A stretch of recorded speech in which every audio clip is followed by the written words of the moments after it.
भीमा कोरेगांव का युद्ध 1 जनवरी 1818 में महारों और पेशवा गुट के बीच हुआ था, जिसमें 500 महारों ने 28,000 पेशवाओं को हराया था। इस युद्ध में महारों की जीत हुई थी, जिसे आज भी दलित समुदाय के द्वारा शौर्य दिवस के रूप में मनाया जाता है। क्या है पूरी जानकारी, आप वीडियो में बने रहिए और जानिए असली इतिहास भीमा कोरेगांव का। यह युद्ध मराठा नहीं, ब्राह्मणों के खिलाफ थी यह लड़ाई। इतिहासकार और आलोचक प्रोफेसर ऋषिकेश कांबले कोरेगांव भीमा का दूसरा पक्ष भी बताते हैं। इस युद्ध की असली वजह बताते हैं। उनका यह दावा था कि महारों ने मराठों को नहीं बल्कि ब्राह्मणों को हराया था। ब्राह्मणों ने छुआछूत जबरन दलितों पर थोप दिया था। ब्राह्मणों द्वारा बनाए गए अछूतों पर अत्याचार और शोषण की घटनाएं इतनी बढ़ गई और जबरन असामाजिक कुरीतियां थोप दी गई।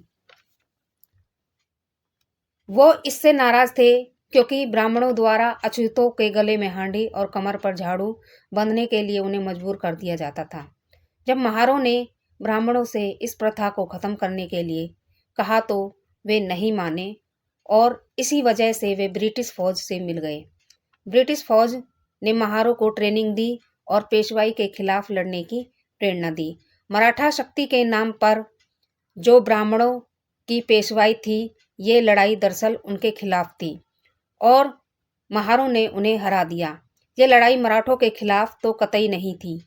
कांबले कहते हैं कि महारों और मराठों के खिलाफ किसी तरह का मतभेद या झगड़ा नहीं था। ऐसा इतिहास में कहीं नहीं है।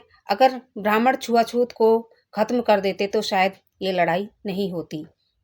लेकिन ब्राह्मणों का अत्याचार और शोषण इतना बढ़ गया, अछूतों के खिलाफ जैसे कुएं, तालाबों, नदियों से पानी नहीं लेने देना, सुबह शाम उन्हें घर से बाहर ना निकलने देना, शिक्षा और पढ़ने लिखने का अधिकार ना देना और गले में मटकी और कमर में झाड़ू बांधना, पैरों में घुंघरू बांध कर रखना जिससे अछूतों की पहचान हो सके।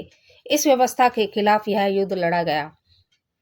मराठों का नाम इसमें इसलिए लाया जाता है क्योंकि ब्राह्मणों ने मराठों से पेशवाई छीनी थी। वो आखिरी पेशवा ताकत थी और ब्रिटिश उन्हें हराना चाहते थे।